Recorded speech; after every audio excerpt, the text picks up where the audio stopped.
Nail or beauty school was just the beginning, right? What on earth do you do now? Welcome to the Salon Success Podcast with Monaco Nail Academy. Our topics stretch beyond nails and into all things salon related, business, marketing, and social media, and at the very least hits you with real, honest stories about our experiences. This isn't school, this is real life, real business, and really freaking hard work.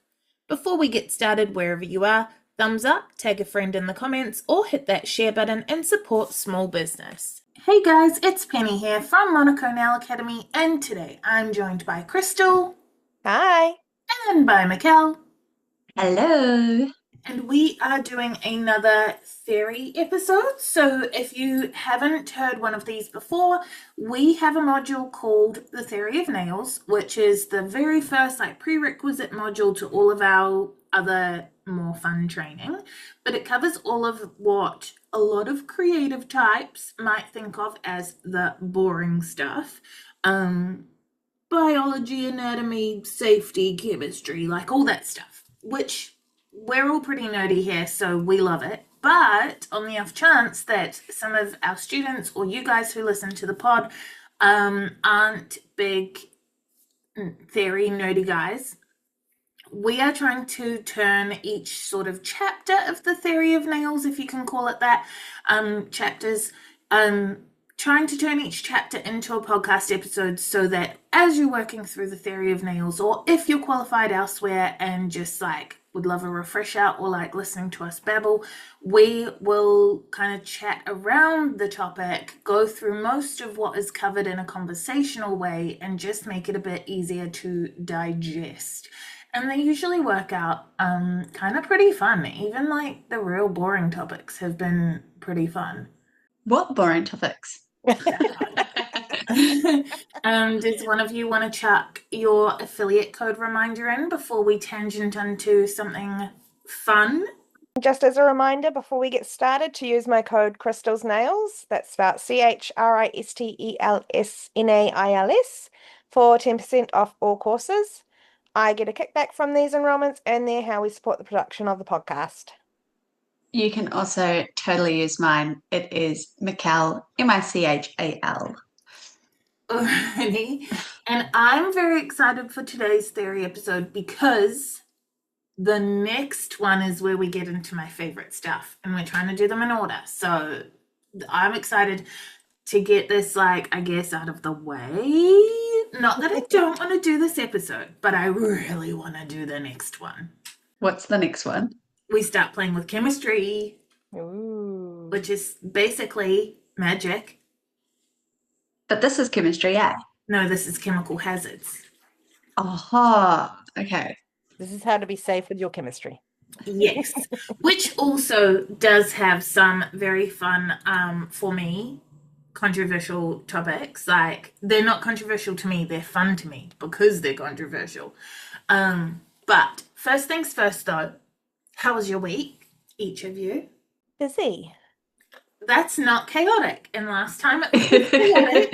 I feel like busy may be a positive downgrade. Yes. Positive, yes. Definitely positive. No one ended up in A&E. No, we did have a stomach bug, but it was just one of them, and it was over pretty quickly, so that's fine. We can go with that. We can go. No, but I did 8 manicures in one day. What the heck? Yeah. Crystal, we need more information. So that was for the business of the week. That got nominated. Shut up. That is so cool. Okay, wait, tell us everything. So it was actually my old workplace. Uh-huh. They won because I did a random Draw. wheel Yeah. draw. So they were chosen, and then instead of having everyone book in separately, they got me to come there, and I set up in the meeting room and just did them one at a time, and yeah. Incredible. Yeah, and some of them are keen for me to come back and do that again, and they'll pay this time, so yay. Yes, That's amazing. cool. How many people are in that workplace? So there's 12 of them all up. Amazing. Yeah, that is genuinely, when I went full time, that was the majority of my income, was maybe 6 or 7 of those. And one of them was, I did do my old workplace a couple of times, but it was through their social club. We would do like a day where the social club could come and get their nails done for free, but it was once a month, so you couldn't really get regulars out of it. And I think Yeah. I think it was like normal nail polish. Like it was just literally a silly fun thing, get 20 minutes off work and go do this thing, and the social club paid us. Yeah. But my friend's workplace though, I would go every second Friday morning, and same thing, meeting room, smash them all out. And yeah, I had 5, 6, maybe 7 of those going. And then when I got full, I was like, sorry, I can't do this anymore. And then probably half of all of those people kept coming to me, but they just came to home now. Nice. Yeah. How good. Yeah. That's like, and did you get photos of all of them for your I socials? did, of course. You say, of course, because you are well behaved, but It's become my habit now to take pictures at the end. I wish it was my habit. I have a sign up behind me that says, please tell me to take a photo of your nails. And still then, people tell me halfway through their appointment, and then none of us remember at the end. Well, that's incredible. And so, okay, you need to nail down that rebooking. Yes. Yes, I do. You're going to do it today. Yes. I would like to believe you. Straight after this episode, you're going to contact the person that you arranged it through, and you're going to be like, okay, when am I coming back? Yeah, will do. Mikkel, do you believe her as much as I don't believe her? Yeah, no, I don't, because I didn't even do the same thing when we said what we were going to do last week, and I only just did them before this episode recording because I was like, oh crap, I have to do them. Hey, whatever works, because I am definitely a homework at the last minute kind of gal too. So Yeah. So okay then, Right. Mikkel, fill us in on what you did then for the week. So I got some more ducks, which yeah, that's really cool. They are Peking ducks, so they don't stand up as tall as my current ones, but they already lay eggs, so that's nice. I go on an egg hunt every morning. But then I was supposed to message back all the people that had commented on my Valentine's post. So I only did that this morning. It was just like a, copy and paste the message to everyone.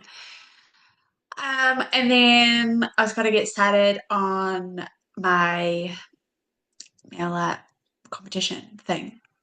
And I literally just played around with one thing. That's still progress. Have you still maintained you were on a streak of having had at least one bum in seat? Yes. You've maintained it? Yeah.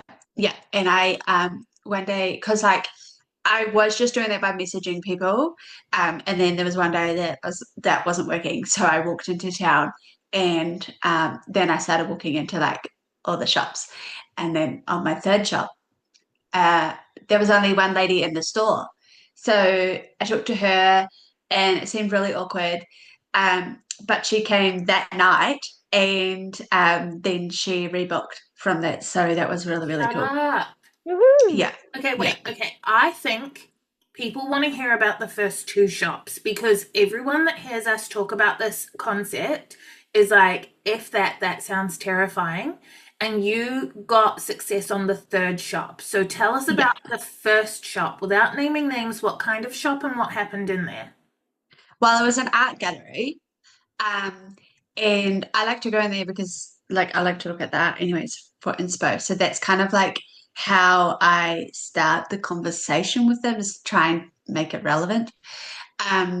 But it was an old lady, and she was just terrified that gels would wreck her nails because they have thinned them out in the past.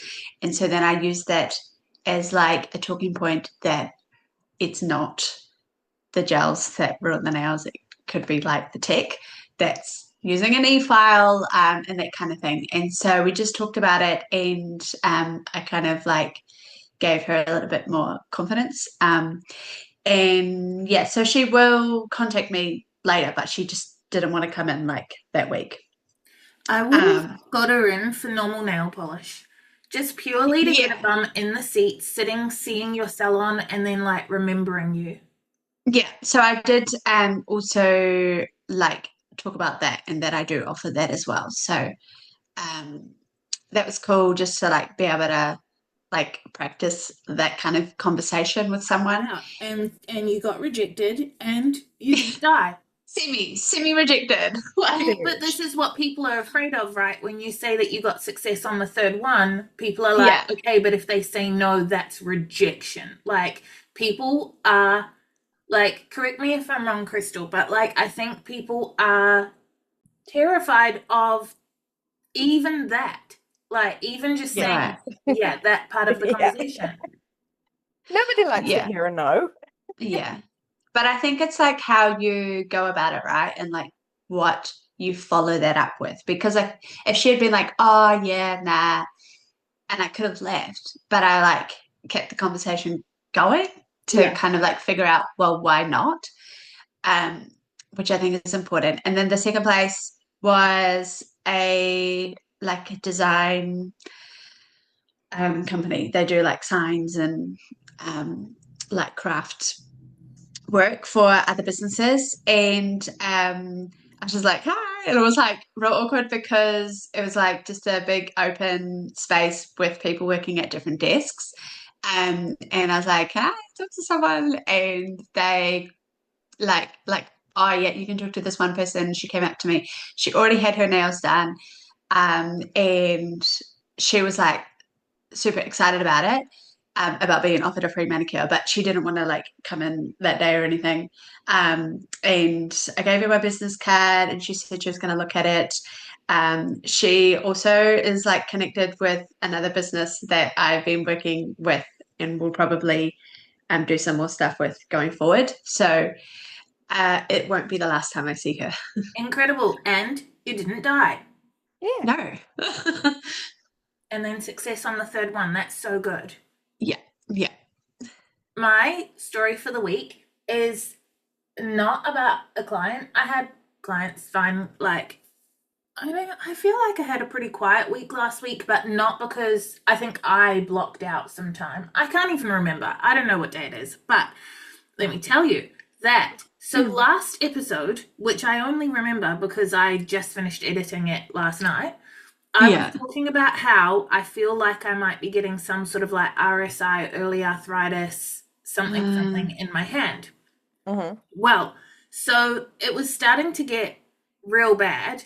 And Wednesday night, one of my client friends, on Wednesday, I had messaged Josh and told him because I was like, actually, this is like a thing now. And as he messaged back and was like, oh, that could be carpal tunnel, I was sitting with my friend doing her nails. And so because I was with a friend, I look at the message and I was like, oh, I don't want that. And then explain to her the context. And she was like, oh, I've had both my carpal tunnel thing, whatever's done. And we have this whole chat about it. And she says, you should tell Rory, who is the osteopath in town. And I go to him every fortnight because I've always had back issues unrelated to nails. And honestly, I'd go weekly if I could afford it.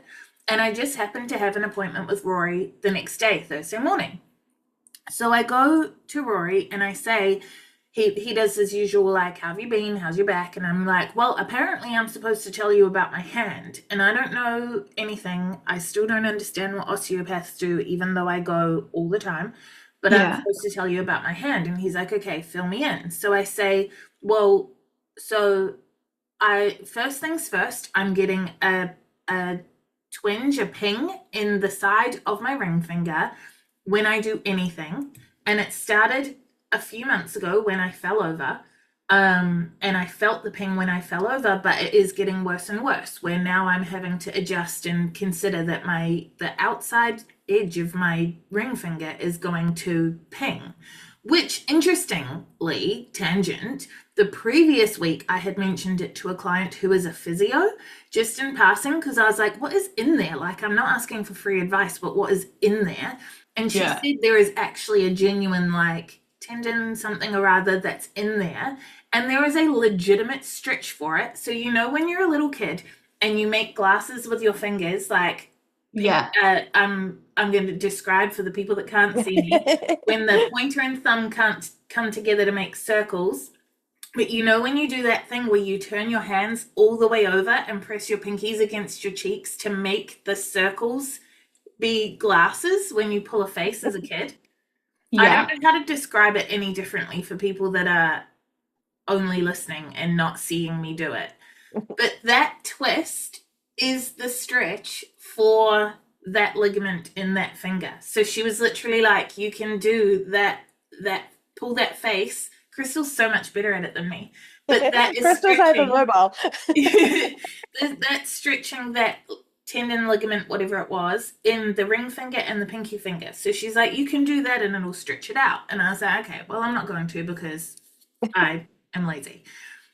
So it keeps pinging, getting worse. Fast forward back to Rory. So I say, well, there's this happening in my hand, but more importantly, my hand is just aching constantly. It's at a 1 out of 10 on the pain scale 24/7, but then if I'm trying to grip anything, literally just like a sponge to clean the kitchen bench, but also my job, it gets quite bad, really, really achy. And I said, also, while we're here, I may as well tell you as well that my elbows keep getting really sore, and I don't know if if it's all linked together. Like there was one time when I was doing the weed eater and the leaf blower and stuff, and it literally took 2 days for my elbows to start like feeling normal again instead of achy. And I had been like, what the heck? Like, I know I'm not strong, but elbows, like it's not like a like really. So anyways, he like has a feel of my elbow and my movement in my hand and stuff, and he's like, okay, it is like kind of RSI related, but it probably started with that weed eater thing, and the vibration of the weed eater has like caused an issue in your elbow, which is now affecting your hand. And I went, okay, here's something you don't know about nail techs. My hand vibrates all day. And I said, because he's a boy, I was like, we use Dremels in all of our work, as in e-files, but boys always know what a Dremel is because it's an e-file for doing boy things. Yeah. So I was like, I use a Dremel for 20 minutes of every client, and that could be up to 12 clients in a day. And he's like, okay, cool. So then he clicked my elbow, which was terrifying. It felt like he was going to snap it in half. It took multiple tries. And then he was like, I don't know what the thing is with nails that not everyone can do, but like some people can. But that is the osteopath thing that like no one can do it. But I just did it. He tried to do it on my other elbow, but because I hate being clicked and I was tense, it wouldn't work. But that first elbow that he clicked, my hand is fixed. It was instantly fixed. He clicked my elbow. I can't remember how he explained it because it was gross, so I tuned out. But here's the thing. It wasn't the weed eater that caused it, because the ping in my finger that has been happening for 3 months since I fell over stopped instantly. Never pinged since. Wow. Which the reason that this is such an important story that I wanted to share, despite the fact that it's got nothing to do with today's topic, is because I have had so many nail techs in the past be like, no, I had to stop doing nails because I got RSI, or I stopped doing nails because of this or whatever, but it's about RSI, or like, which for overseas people that is repetitive strain injury. Like it used to be called occupational overuse syndrome, but it's basically just when you do something too much and it makes things hurt. But yeah, so I've had so many people in the past say they left the industry because of RSI, and here I am for 3 months having this like painful thing in my finger, and then for a month my hand getting worse and worse and me panicking I was going to have to quit. And then the physio says pull a face to stretch your finger, which I wasn't really ever going to do all the time. But like if I hadn't already had a regular appointment with Rory, how would I even know to do that? Yeah. And I didn't even know to tell Rory. Like, it was only because Christy had mentioned it. I would never have mentioned the ping in my finger to him. Why would I? And I think there's so many things we don't know, like we should ask about. But how many people have quit the industry because of RSI and they just needed their elbow clicked? Yeah. It just, I need to tell everybody about it for the rest of ever. I'm in the middle of a series with our weekly newsletter, but as soon as that series is done, I'm putting in the newsletter too. Like, I genuinely was like, I'm going to have to really beef up Monaco because I'm not going to be able to do as many nails a day. And one click, and it's fixed. Isn't there a song, Make It Click? Make it For click. seatbelts, yes. It's for seatbelts.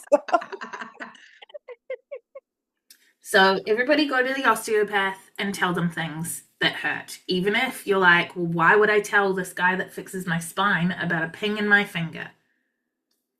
But it's fixed.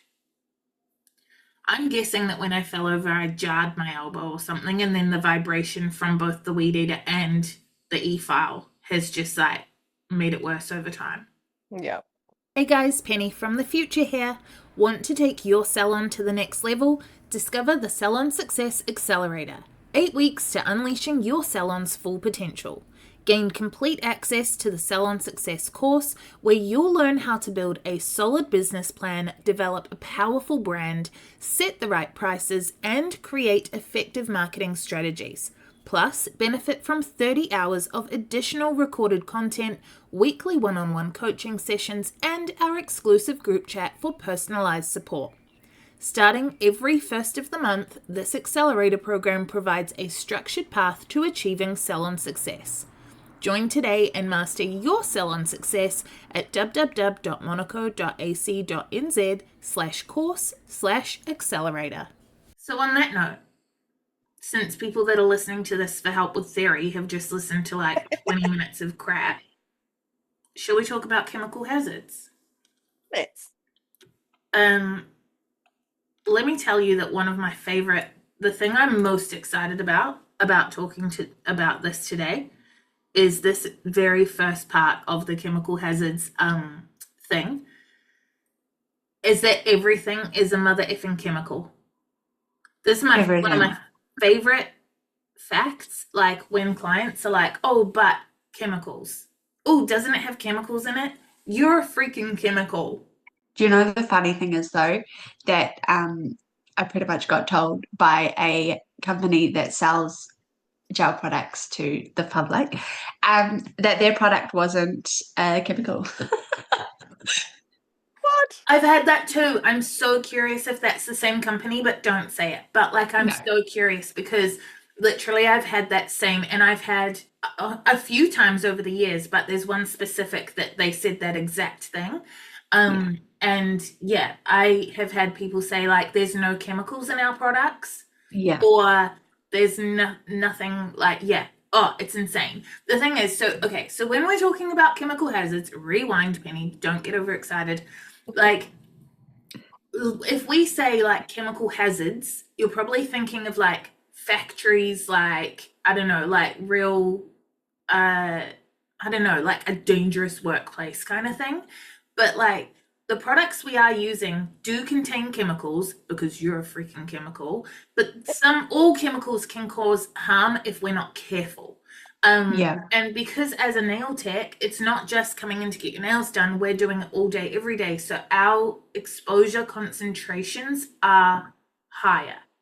And that doesn't mean it's unsafe. It just means we need to know how to manage them. Like, when people are thinking of chemicals, I think a lot of people are thinking of like toxic stuff that's going to make us sick or hurt us. But like, when I say you are a chemical, I am not lying. Everything around you except light and electricity is made of chemicals. So like, the oxygen that you need to survive is a mix of oxygen, like the air you need to survive is a mix of oxygen, hydrogen, and nitrogen. And those are all chemicals. They're literally on the chemical table, like the elements table. And like, pure spring water, chemical.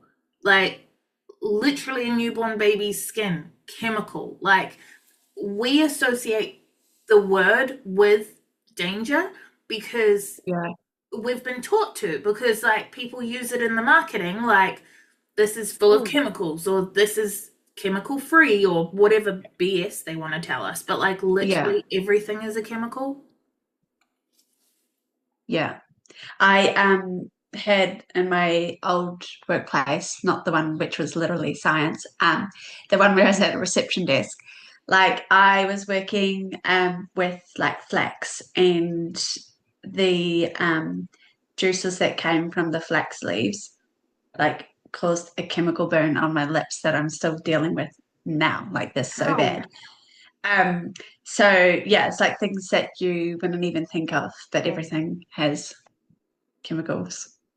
One of my favorite facts in the theory of nails is when I say to students, like, what do you think is the most common chemical in a salon? And then they're all like, oh, I don't know. Is it benzoyl peroxide? Is it like, I like work? And like, they're overthinking because Yeah. literally the most commonly used chemical in salons is water. And no one is afraid of water. No one's being like, oh, but there's chemicals in it, and thinking of like the chemicals that make up water. They're thinking of totally different things. But water is so dangerous. Like, if you put your head in a bucket of water for 5 minutes, you'll be dead. Yeah. So it's all about the exposure levels, like we said just a few minutes ago. Like, nail techs are exposed to the chemicals we work with more than the clients are. And that includes water, because I just put 16 hot towels into my hot towel warmer this morning, prepped for clients after recording, and I had to put them in water. Okay, cool. I have touched 16 damp hot towels. The clients will touch one each. Like, Yeah. it is literally just a case of exposure, and that comes down to gel and all of that stuff as well. But like, everything is safe if used safely, and everything is dangerous if used dangerously. So, okay, I guess not everything. Well, I mean, even I was gonna say not everything's safe because like fire, but you can be exposed to fire from a foot away and not die. Like, everything has a point of overexposure. So like, water is dangerous if you are overexposed to water. And like, that could be, people die from drinking too much water. That's like one of those fun fact things that goes around on the internet. But you can So fun. so fun. But like, every chemical you can be overexposed to. You can't breathe pure oxygen. You'd be overexposed to it. And then that's right, eh? I'm pretty sure. Yeah. And then you would die from too much oxygen. But no one's like panicking about that. The chance of it happening is probably a lot lower.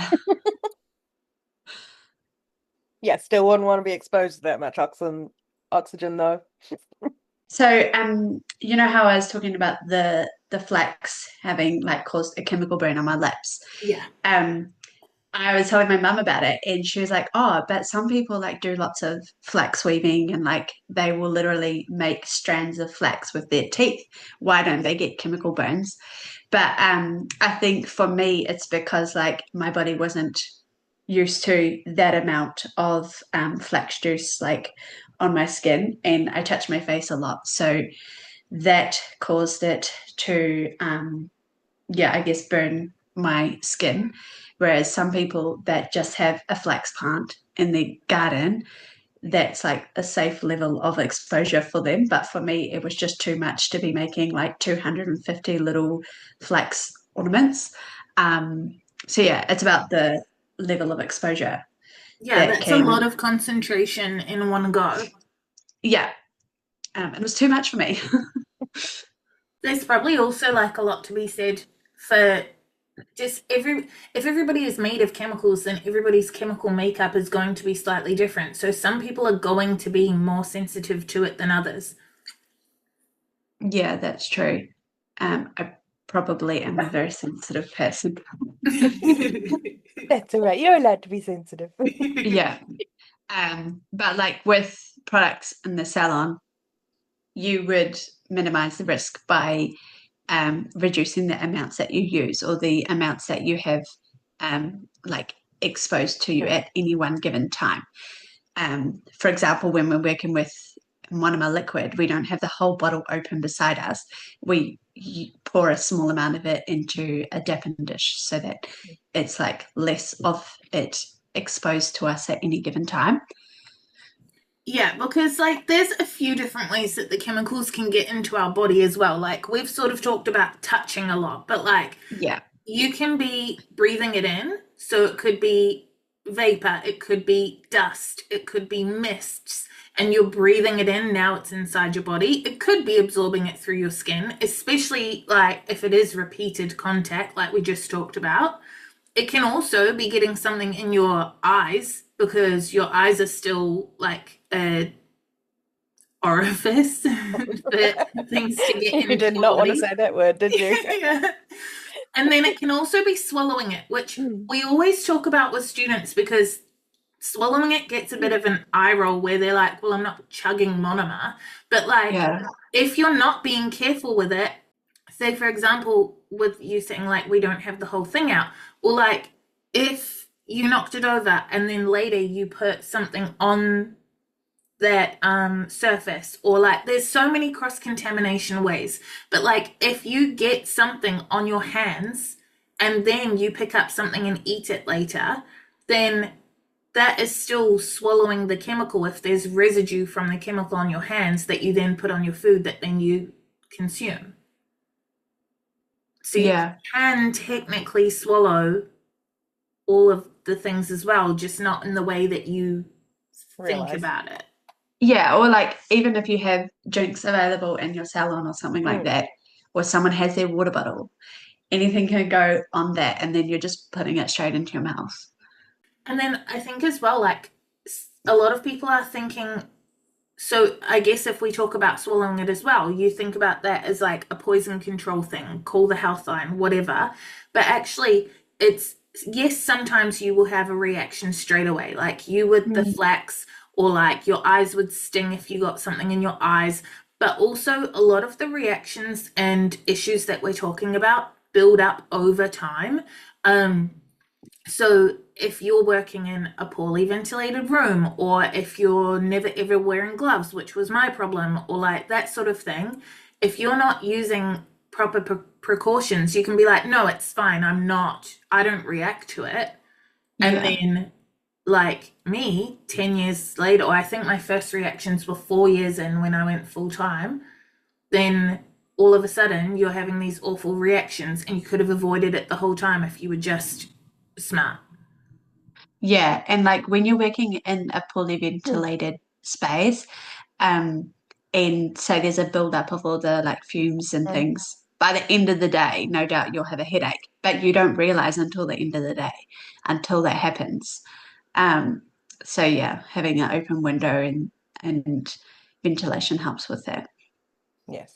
Yeah, so if we zero in on inhalation for a second, since you're talking Mhm. about ventilated spaces, Yeah. like what are some ways that we can make sure that we like zero in and reduce our risk via inhalation? Just Don't breathe. or yeah, face coverings, or extractor fans for especially when you're doing e-file removals and that. Yeah, extractive fans are such a big one. They were nothing when I first started nails. Not a single person had one. That was not a thing. And then the first one I ever knew about was the Valentino Beauty Pure. You couldn't get it in New Zealand. If I wanted it, I had to order it from the States, and it was going to be thousands of dollars to get it Wow. here. And the machine itself was like crazy expensive because, like, extractor fans are one of those things that gets cheaper over time as the technology gets easier to replicate. But there was no such thing as an extractor fan unless you were like in a factory when I Yeah. first started. Yeah, I don't have one at the moment, and like people that come to get their nails done will notice it because on my old desk I used to have one built in, and they're like, "Oh, you don't have that anymore. That would be good." I'd be like, "Yeah, it would be nice to have, but I'm just saving up for one. It's so Yeah, important." I need to get one as well. It's a pain in the butt to clean up the dust after each client. Yeah. Let me tell you what, though, I also get super overwhelmed by the noise, and I've got some clients that will not like they'll make a couple of comments over the top of it and then realize we're yelling at each other and then stop until I turn it off. But other clients will start just trying to have a conversation over it. They're clearly not affected by it from a sensory point of view, so they just chat like normal, and I will end up turning it off because I cannot do both things at the same time. And then I get into a point like right now, I can honestly tell you I have not turned it on in the last week, and that is probably the last 2 weeks if I don't time blind myself.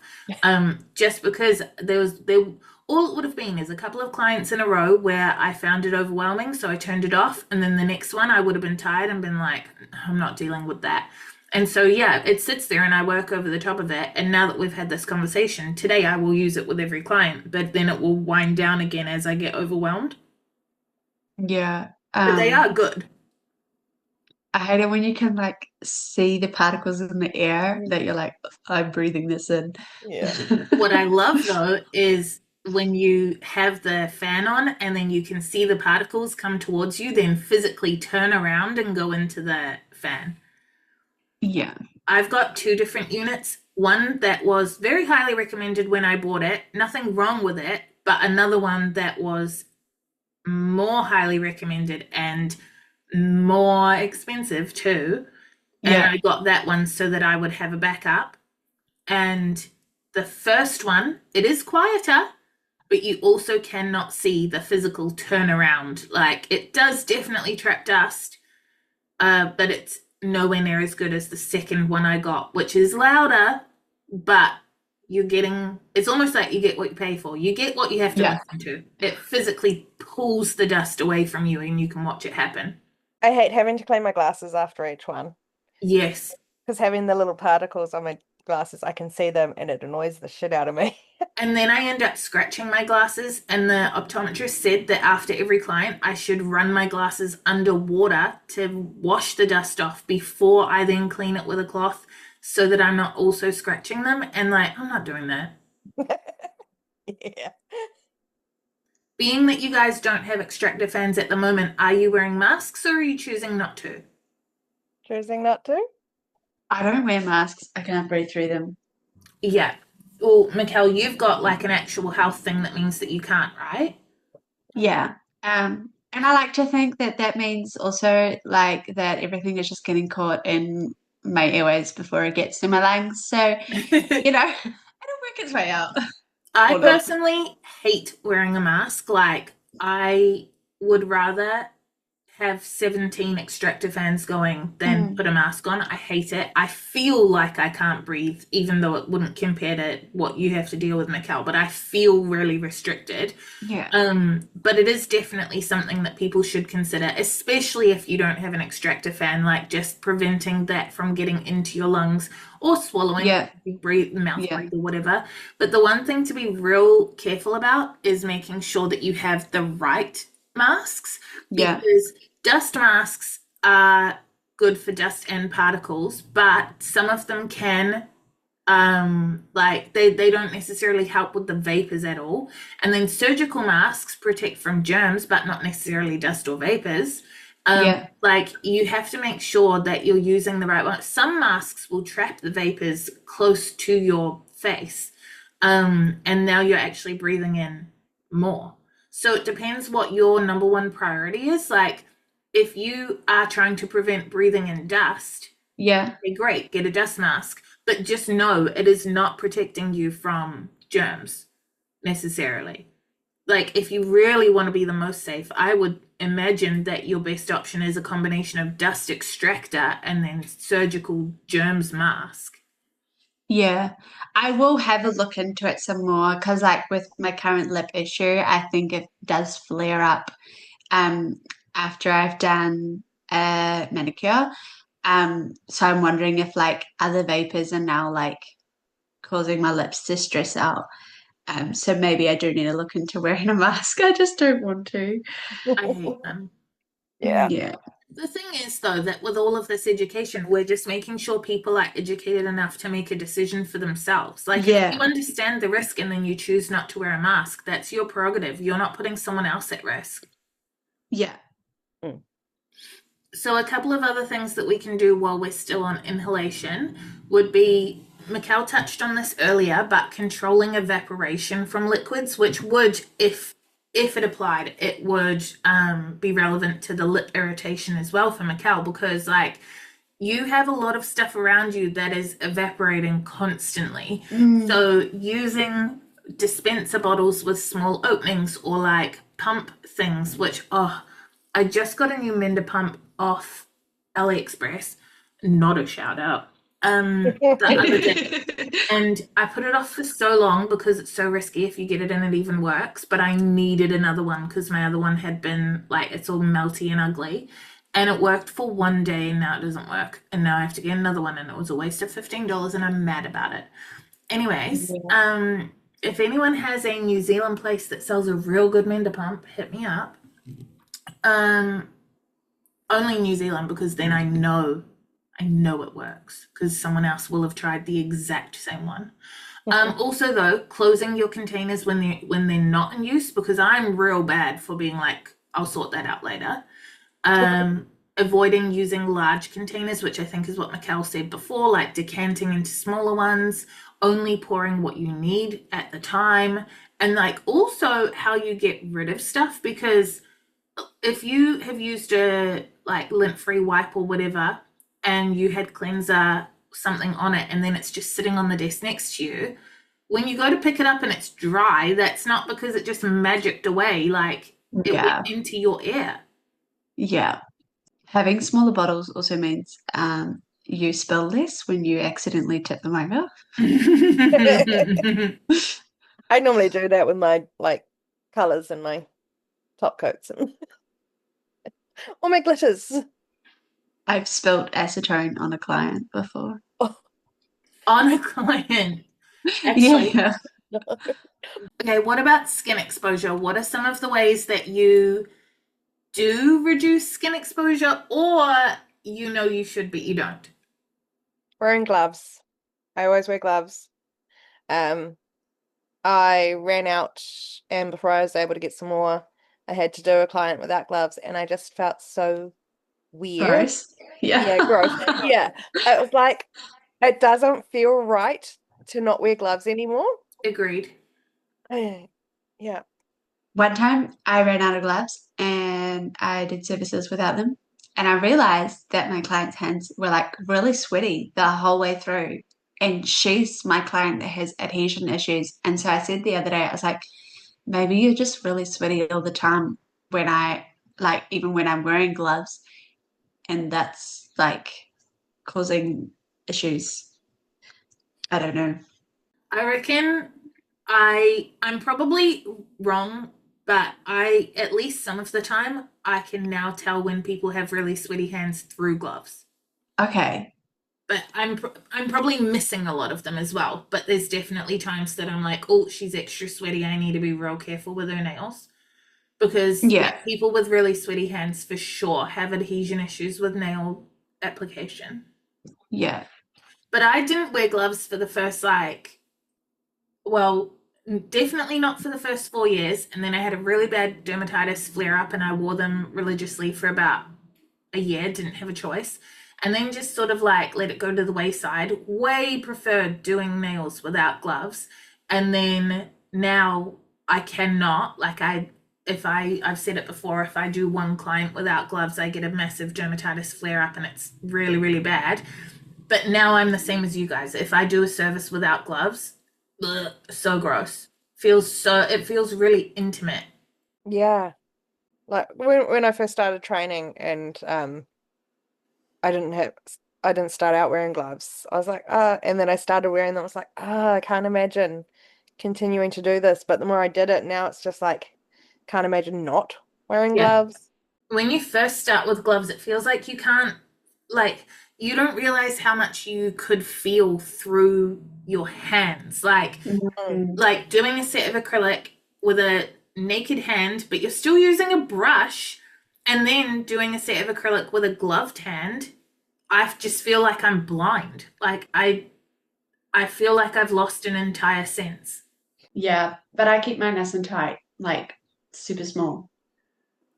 I think mine are reasonably tight, but also now I'm just used to it. Like, it wouldn't have Yeah. mattered what kind of glove it was at first. I would have felt like I lost a sense. Yeah. Hey guys, Future Penny here again. Just a super quick interruption to let you know that if you head to monaco.ac.nz/subscribe, not only can you sign up to our weekly newsletter, but you'll also get a free video lesson from our course, The Art of Pigments. That's monaco.ac.nz/subscribe. Okay, what about, like, are you guys washing your hands and arms in between clients? I don't wash my arms because I usually wear like long sleeves. And even like when it's hot, I'll just wear long sleeves that are like really airy. And that's to help with not getting like splashes or product on my skin, like up my arms. But I wash my hands. I'll usually wash my hands because I don't often have back-to-back clients, so Yeah, valid. Yeah. Like, Yeah. I cannot do long sleeves. Even in the middle of winter, I have to push my sleeves up around my elbows. So, like, that's something for me that I am bad at it normally. But if I'm having a flare up, then I definitely notice that it makes a difference to, like, just at least rinse, like, wash my hands, but then, like, splash the water up and rinse my forearms down just so the dust isn't sitting, like, settled on my skin for that long. Yeah. But long sleeves for sure is like something that we would recommend. Even but again, what we're saying is we educate you so you can calculate the risk. And for me, I hate having sleeves down, so I could not. Yeah. And the same as I, you. I Even started my doing sleeves it. will always be up around my elbows unless I'm freezing cold. Yeah, unless I am sub-zero. I started doing it because of the theory. I'm a rule follower. Well, like also knee-length skirts or pants and stuff, but like in the middle of summer, I'm going for like the least amount of clothing I can professionally wear. Except I don't want my butt to stick to my chair, and I have chairs that are like wipeable so that I can like clean them. Getting up after like doing a client, I'd be like stuck to the chair. Yeah, valid. Yeah. I always, well, even my shorts when I'm wearing in summer, they're usually at least knee length because I don't like sticking to things. I don't know. If I could live a life wearing no pants, I would. Can't stand my kids. Touching back to gloves for a second, I just also wanted to point out that not any gloves are good gloves for nails as well. Yes. We need nitrile gloves because they have a stronger chemical resistance against the nail product ingredients that we are using most commonly. They're also way more puncture resistant than some other ones. They're generally powder free, which is if you're wearing gloves all day, every day, the powdered ones are still also going to overexpose you to the powder. You can generally get different thicknesses, like nitrile is the best option. Latex is okay with the solvents, but not super reliable. And sometimes you can still react through them, especially with acetone. And then also people are allergic to latex. So not your best option. And then vinyl, worst. They have terrible chemical resistance compared to the other options. They're way more likely to tear. Just in general, them vinyl gloves are more for like the hospitality industry, not for us. Yeah. Those are probably the ones you're more likely to find at the supermarket too. Yeah. Yeah. I've started buying my gloves in bulk because a lot of the like cleaning supplies companies or those sorts of places will sell them by the carton. And if you can, I know a couple of our mentors also get bulk lots from like Temu or AliExpress, but I'm too afraid to risk a big purchase that could turn out to be crap. But so I get mine from a cleaning supplies company, but it's cheaper if you buy it by the carton. So I just saved up and used my monthly budget thing we've talked about to get a carton of them instead. Yeah.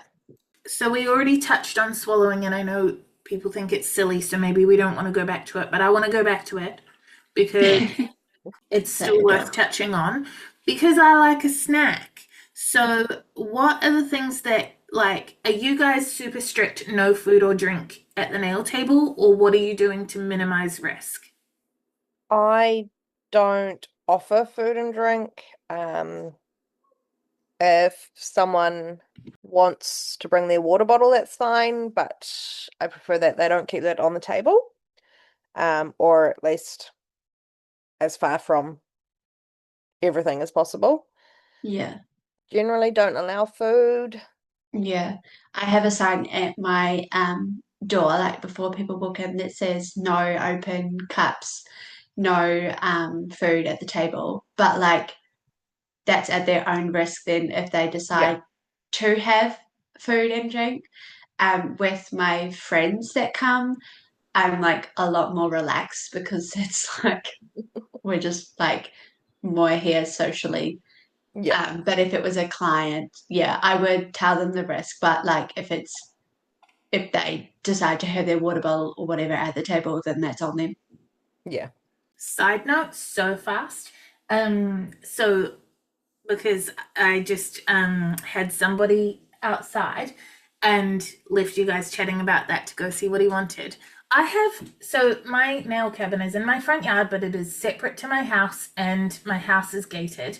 And there are two gates that you can use to get to my front door, and both of them have signs on them that say some variation of like, so the front gate has an arrow pointing to Airbnb, an arrow pointing to the salon, and an arrow pointing forwards, and says like Airbnb, salon, home, please respect the difference. And then the gate that the side gate right by the nail cabin says like private residence, please do not enter. For appointments, call this number. So, anyways, cool, great, fine. But now people just stand outside the gate and yell. Oh Like, he no. followed the sign by not coming in, but he was just standing outside the nail cabin just yelling. Like, that's Yeah. not actually, you may as well have just come in. Yeah. Anyways, so, okay. Something that some people are super, I think this is more marketing bullshit than anything, but something that people are super cautious about, I think, is the effective chemicals on their nail plate. So I do want to address that real quick because it's super common from clients being like, oh, but it's going to soak through and like harm my body. And Yeah, I've that's heard that just, before. you have. Yeah. How did Yeah. you handle it? Because it's not a thing. No, exactly. That's what I told them. I said that's not true.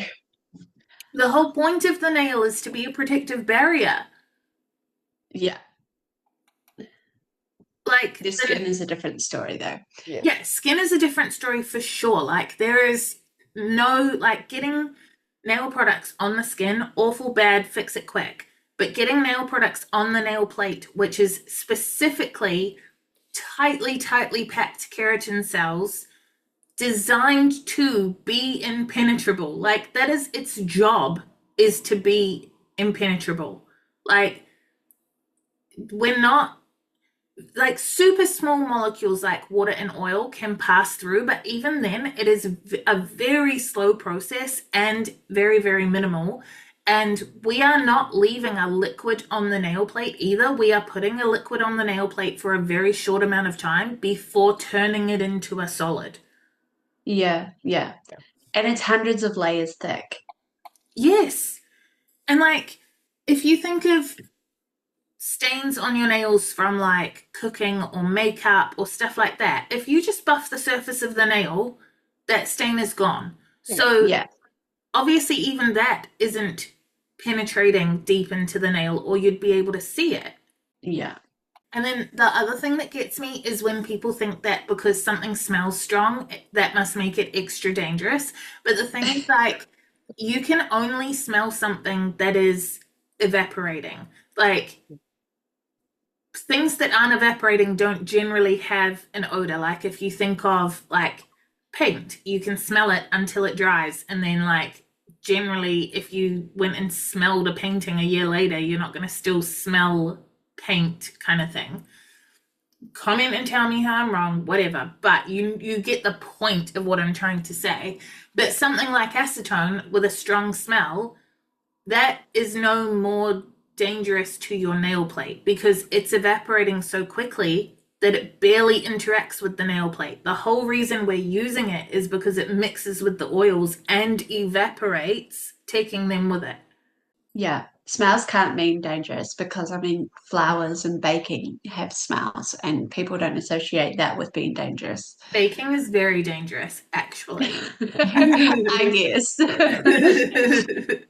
Mostly because if I bake anything, that will be all I eat until that thing is gone. Can we touch on child safe polishes as well? And like Crystal, you have children, so you might have a more relatable opinion on this. But like it's just another marketing thing. It pisses me off because so first of all, normal nail polish does not absorb through the nail plate, so it can't reach the bloodstream. Like we don't need a child safe traditional polish. You do need child safe application. You don't want to be doing prep that puts them at risk, and you don't want to be letting them get it all over their skin, but it's not absorbing anyway.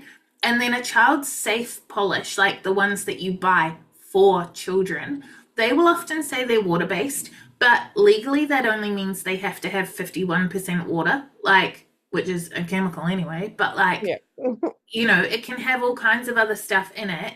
And the more water there is in a product, the less it can self-disinfect because water carries bacteria.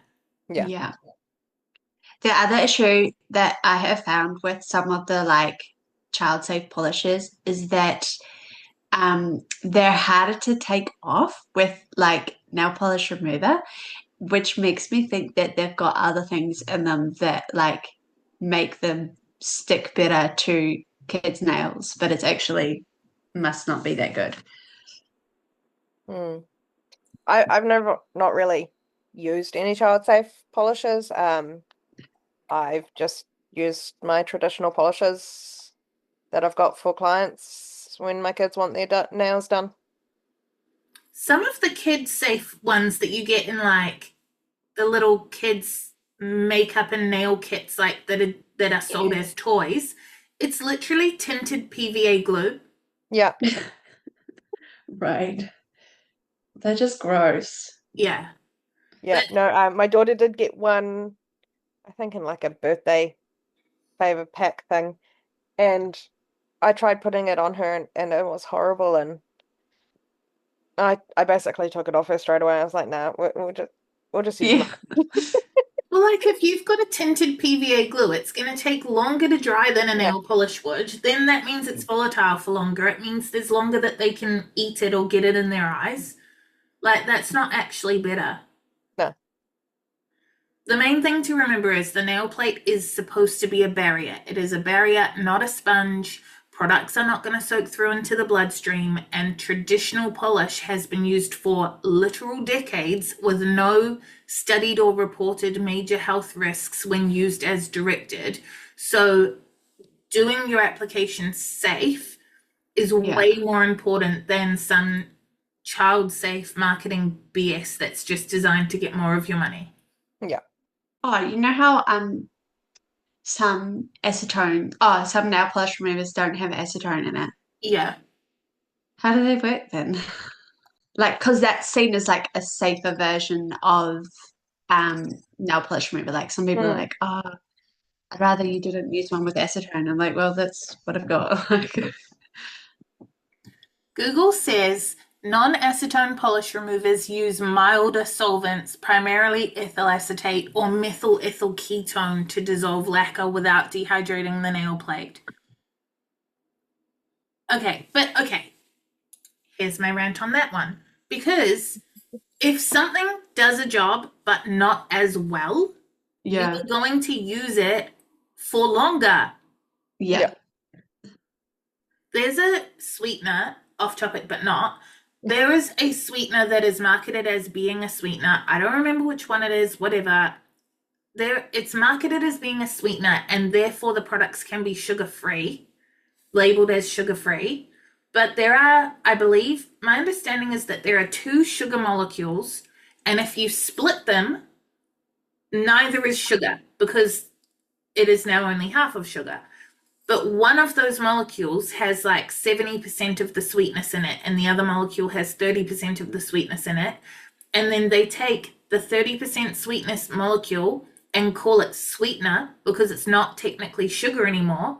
But then they have to put 3 times as much in to get the same level of sweetness. So Yeah. you're actually having half of sugar, but 3 times as much. But then they're labeling it sugar free. Don't they often Yeah. have like a laxative effect as well? Yeah. And then like Tic Tacs, I don't know if this is an urban legend, but I think like there's some sort of labeling thing that means you can label it sugar free if it's got under a certain like grams of sugar in it. And Tic Tacs are so small that they can be labeled sugar free because they are lighter than the labeling law thing. So even though they've got sugar in them, they have less sugar than what counts as sugar. But that might be an urban legend, but it's what I heard somewhere on the internet, and the internet is, as we know, very reliable. It's always true. Yeah. Penny from the future back again to quickly interrupt and remind you to sign up for the Salon Success Accelerator, an 8-week course that helps you unleash your salon's full potential. Find out more at monaco.ac.nz/course/accelerator. Okay, then while we're ranting, let's talk about 3 free, 5 free, 7 free, 10 free. When Yeah. at what point is it just going to be like product free. free? It's just free. There's nothing in it. There's no, and then this is when we're like, oh, but you'll get clients being like, oh, I need 12 free because it has no chemicals. Yes and no. Yeah. 3 free is the most common, and one of my favorite. I forgot how fun chemical hazards is. There's so many things in chemical hazards that are actually so fun to rant about. But like one of my favorite things to rant about is formaldehyde, because people are all up in arms. It is one of the 3 free, which means it's in every, like 5 free is just 3 free plus 2 more kind of thing. So all of them are generally free of formaldehyde, but it's people panic because it's a carcinogen, right? Yeah. But formaldehyde is used in the production process. So the ingredient is often not even in the bottle by the time we buy it. So because they put it into the vat, it has to go on the ingredients list. Yeah. But during production, it evaporates. So they have to say it went in, but it doesn't mean But that it's still there. You know what I mean? Yeah. Like if there's something that is genuinely risky and there's an alternative, great. But then even like, okay, this is off topic again, but like HEMA free. HEMA has been used for years and years, totally fine. It's only when companies make unregulated products that are shitty quality products, load them with HEMA because the products aren't going to stick without it, then people are overexposed to HEMA. Overexposed to HEMA. But the thing is, like, we used it for years totally fine when we were using it at the amount it is needed to help with adhesion, not make up for shittiness. And now we need HEMA-free products. Like, I'm not bagging on HEMA-free products, but like now some of us need to use HEMA-free because we don't have a choice. But it's not because HEMA was the devil. It's because companies didn't quality control. And people were overexposing themselves to it. Yeah, because people will... Lack of education. HEMA helps with adhesion. So if you fill something that is shit otherwise with HEMA, it's going to stick no matter what, kind of, layman's terms.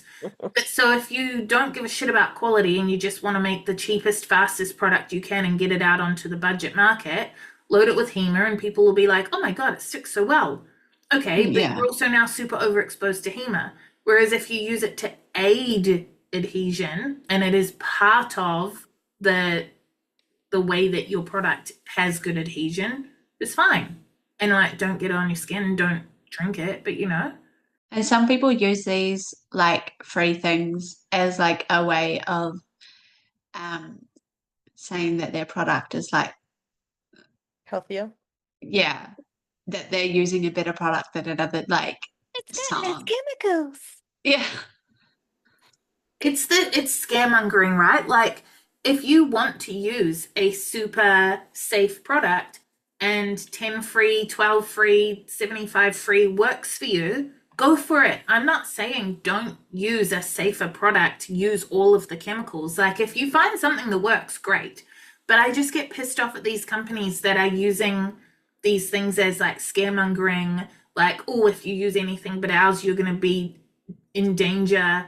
Like, the TPO ban was a good example as well, because I literally had a client maybe 2 or 3 weeks ago that only wanted traditional polish. And I was like, oh, how come? And she was like, oh, because like gel's been banned. And I was like, no, it hasn't. Can we have a quick conversation? And she is someone that I know socially, but more acquaintancely. And she was not having a bar of my explanation. And so, like, Wow. the TPO ban, for those of you who don't know, but like, how could you not? Because it was everywhere. Bullshit freaking news outlets ran with it and had headlines saying gel polish had been banned and gel was banned in all of Europe and all of this stuff. No, TPO was banned. TPO is a photo initiator. Photo initiators are what go into a gel product so that it reacts with UV light and hardens in the lamp. But there are lots of photo initiators, and an initiator is just something that causes a chemical reaction. Baking powder is an initiator. Baking soda is an initiator. Like, all of these other things are, like, an initiator is not a bad thing. A photo initiator is just a type of initiator that reacts to photo or light. Whereas, like, baking powder, I think reacts to heat. I don't know, not a chef. Benzoyl peroxide reacts to heat. The initiators in dip resins react to moisture. So, like, how something initiates is irrelevant to the argument. TPO is a photo initiator. There are lots of photo initiators. The one they banned is just TPO, and that is the same as if they banned one specific brand of baking powder and then the headline said baking has been banned. Yeah. Yeah. Like, no, you just have to stop using that brand. And the thing is that the TPO ban, first of all, none of the brands I use had TPO in them to start with. So it's actually it's not like every gel in the world had to be reformulated, just the ones that were using TPO. And then the ones that were using TPO were mostly already reformulating way before the ban because it had already been announced there would be a ban. So some companies that were using TPO just started a TPO-free formula, moved all of their old stock to be internationally distributed until it ran out. The TPO-free is in Europe because that's where the ban is. And then when that runs out, like, they'll do TPO-free everywhere. But, Yeah. like, it's just not that big of a deal. And the only reason TPO was banned is because they force-fed it in mass quantities to male rats, and those male rats who were force-fed TPO in massive quantity, their testes shrunk. It was never tested. It wasn't tested on humans. It wasn't tested as application. It wasn't tested in the quantities we are using it in. It was just like oh shit, let's just get rid of it. Wasn't even tested on female rats. Not even female rats. Don't you love science? Yeah. I mean, sometimes. Actually, you know what? I always love science. I hate the people that take this one photo initiator has been banned and turn it into all gel has been banned. Yeah. And then no matter what you go. It would have been more fun if they had painted the rat's nails. Well, it would have been more understandable. Yeah. But then this client I had, like, I've explained it to quite a few clients, especially when it was in the news. And I'd be like, no, it's just this. And they'd be like, oh, well, that's dumb. Okay.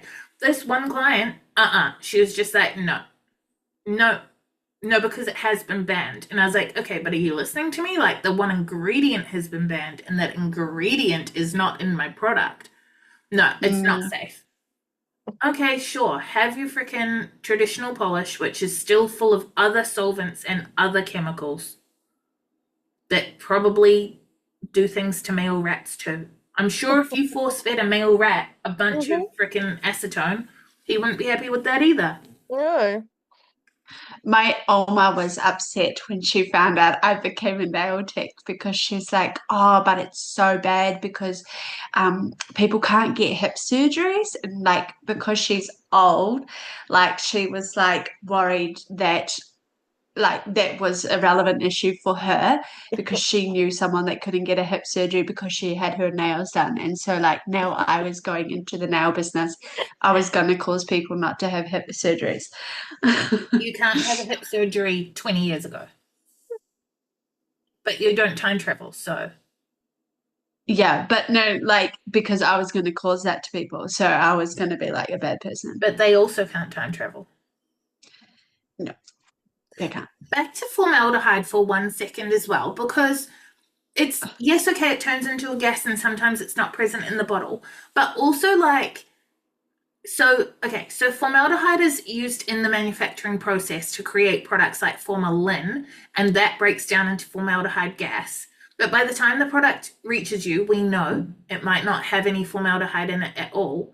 But like, formaldehyde free doesn't mean that the product was free from risks during production. Like, what about the people making the polish? Why aren't we mad about that? Like, I don't know. It just sometimes it's just really, really misleading, and it pisses me off.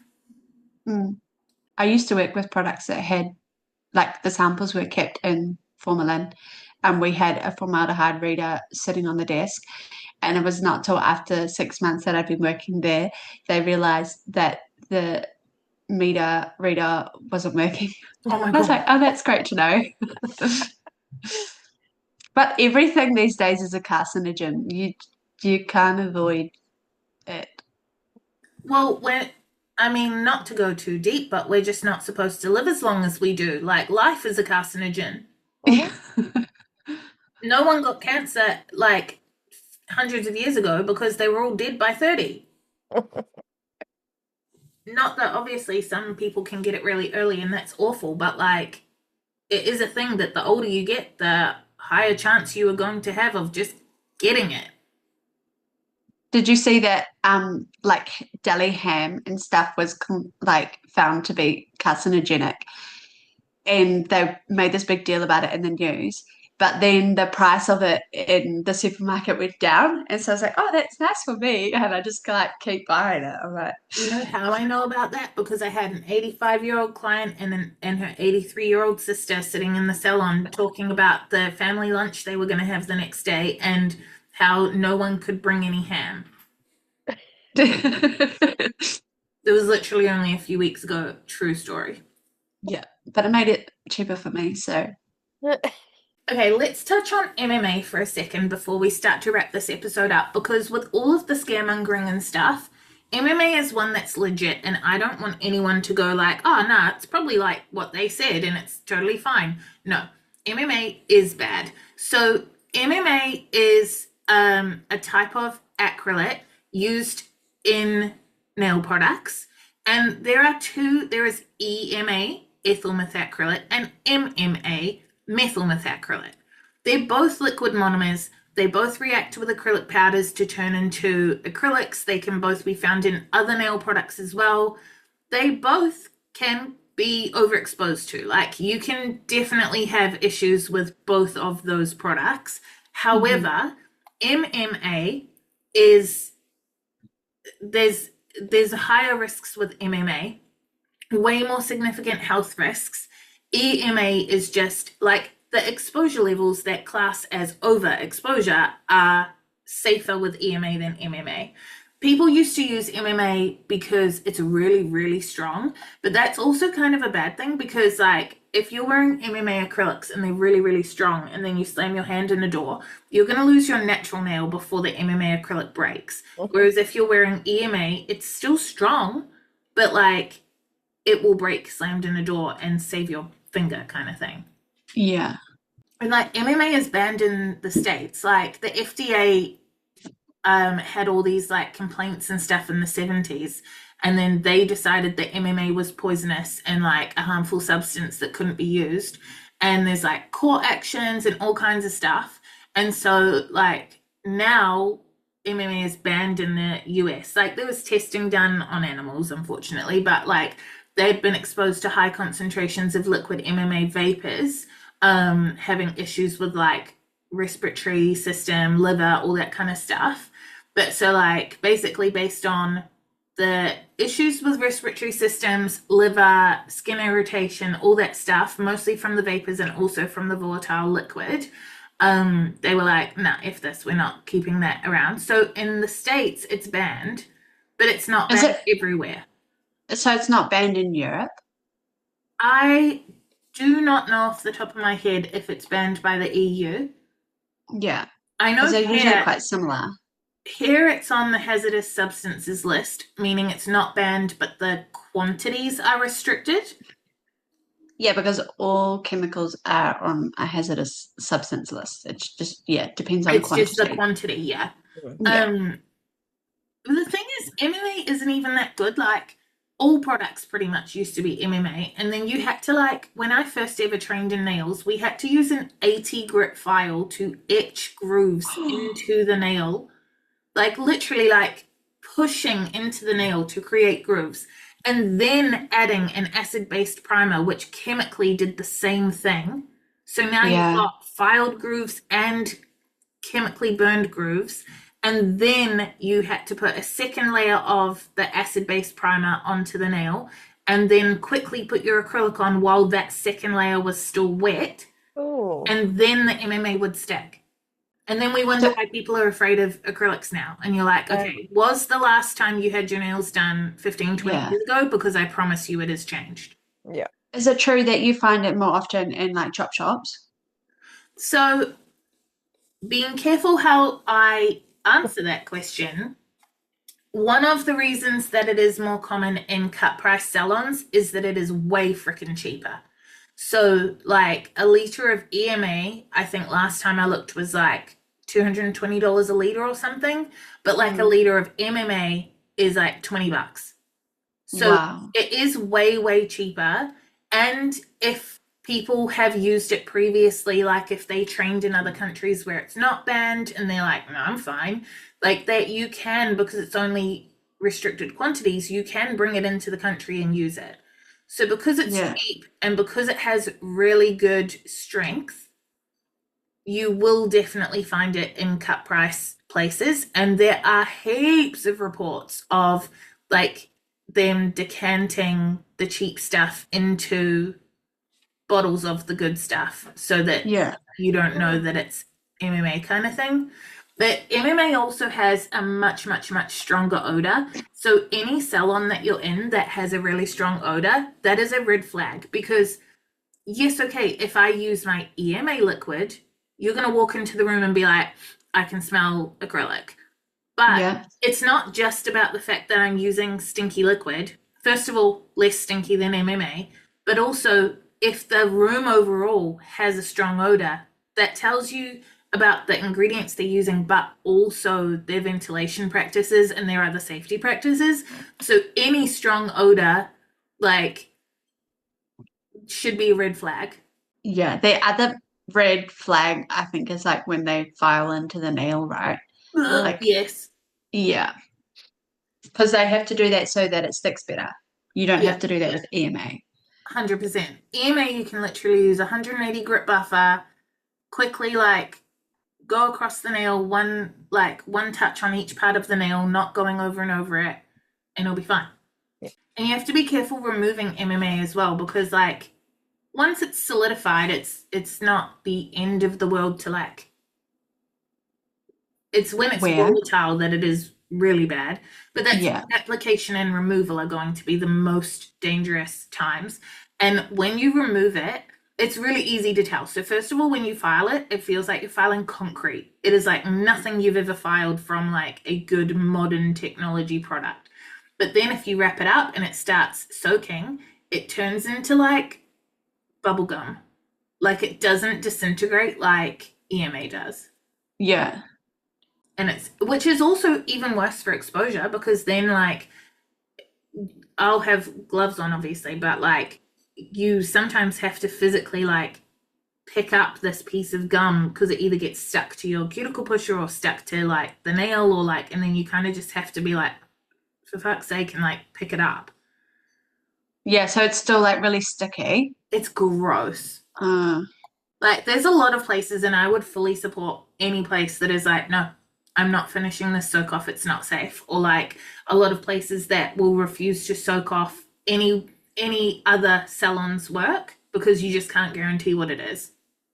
could you backfill it? Um, if you backfilled it, you're backfilling it with the same risk you have any time that you mix brands and ratios Yeah. of things, where one product can make the other product more brittle, or they just won't stick to each other, or Yeah. you could try, but it would be, I mean, you're still also going to have MMA dust from prep around you. Yeah. It's going to be less volatile because it's finished polymerized dust, so that again at your own risk, and what you're comfortable with. So there is still dust, there's just not the vapor issue. But yeah, I think it's always best practice to not be mixing brands or products like that. Wrapping up this episode, what is something that you guys learned during your courses that you either wish new students knew straight off the bat, or that clients always understood? Oh, the difference between professional products and products that you can just buy online, like anyone. Do elaborate. Yes, that's good. Yeah, because I had over 50 colors of one brand that I won't name. And I was like, oh, this is awesome. I don't have to like get any more product. I can just start my training and then like use these. But then like going into theory and learning about chemical hazards and everything, it made me realize that I needed to know like what was in my product. And when I asked the company for like all their hazardous substance details, they were like, oh, we don't have those because it's not hazardous substance. That made me really question like how safe it was to use it. And so going forward, I sold them all, got rid of them, and started again with professional only products so that I knew exactly what was in the products that I was using, and then was able to use them safely on my clients. Like on the one hand, if it's not hazardous, it doesn't need an SDS. Like the scrubs that we sell don't have an SDS because they're like salt and sugar and cosmetic oils and things, right? Yeah. But at the same time, if it is a gel polish and you're trying to tell me that it doesn't need an SDS, first of all, I don't believe you. But also, like, if you really do have a gel polish that doesn't require an SDS, what the frick is making it stick? What else are you putting in me? Like, you know, But they didn't even have one for acetone, which like anyone can tell is a hazardous 100%. substance. Yeah. Yeah. Yeah, no, that's stupid. Yeah, the thing with like retail products is that they do not have, if you're not paying as much for something, then they do not have as much money to spend. You get what you pay for, and that includes lab testing and safety and quality control and stuff. Like, yeah, you want the more expensive product, or you want to pay the expense of getting a professional only product because you know they have the research and the development and the like reformulating and all of that made it safe, and that's what you're paying for. Yeah. And they were like very big on like, oh, it's 10 free and it's like animal cruelty free. And so like it looks good to like the public, but you don't actually know what you're using. Yeah. What about you, Crystal? What do you wish that either clients automatically knew or new students automatically knew? Probably like wearing gloves. Like beforehand, I always thought it was because it was helping like keep germs and that reduce, but it's more to reduce the risk of exposure for the nail tech themselves. Yeah. Yeah, it's not just biological hazards, Yeah. but also Yeah. chemical hazards. Yeah. And just because a nail tech is wearing safety equipment doesn't mean that the service is dangerous. It means that Yes. we're doing different things and we're doing it 12 times more often in a Yeah. day. Yeah. Amazing. Well, hopefully that helps some of you going through theory or who didn't have that included in part of your training, because I know that applies to lots of people as well. But with that done and dusted, before you disappear, like our page or follow the podcast so that you don't miss the next episode. Until then, check us out on Facebook, Instagram, and YouTube by searching Monaco Nail Academy or follow our salons. Mine is Hardlaker NZ. Mine is Crystal Blythe Nail Artist, and that's spelled CHRISTELBLYTH. Nail artist, obviously normal. And mine is Adorn Nail Boutique. Have a great week, and we'll see you next time. Bye. Bye.